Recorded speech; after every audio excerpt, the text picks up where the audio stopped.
Electron microscope नाहीये, हा compound microscope आहे.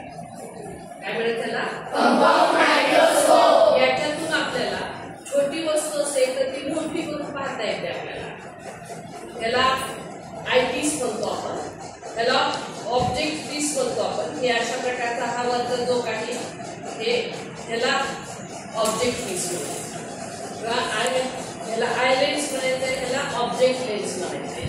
आणि अशा प्रकारचे ही स्लाइड आहे, ही स्लाइड आहे. ही या स्लाइडवर आपण ओनियन पील घेतलेलं आहे. आपण कांद्याच्या पापुद्र्यामध्ये असणारे सेल पाहतोय आपण आणि सेल स्ट्रक्चर पाहतोय आपण.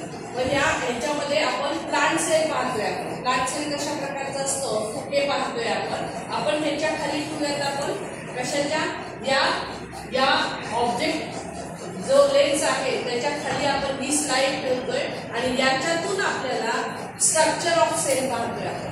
सेलचं स्ट्रक्चर कसं असतं, सेलमध्ये कुठले कुठले कंपोनंट्स असतात त्याचा आपल्याला अभ्यास करायचा आहे. त्याच्यासाठी आपण या मायक्रोस्कोपच्या खाली आपण ही स्लाइड ठेवतोय आणि ही स्लाइड या अशा प्रकारचा हा जो बॉक्स आहे याला डिसेक्शन बॉक्स असं आपण म्हणतो.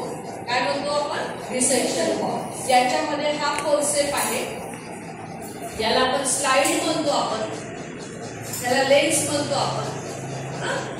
लेन्स आहे आणि ह्याच्यामध्ये निडल आहे, हा ड्रॉपर आहे, निडल आहे आणि ह्याच्यामध्ये छोटे छोटा पुन्हा एकदा ह्याच्यावर कव्हर स्लिप आहे.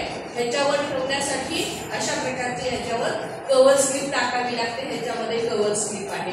तर आपल्याला पाहिजे ओनियन सेल. काय पाहिजे आपल्याला? Onion sale. ओनियन पील मध्ये असणारे प्लांट सेल याचा आपल्याला अभ्यास करायचा आहे.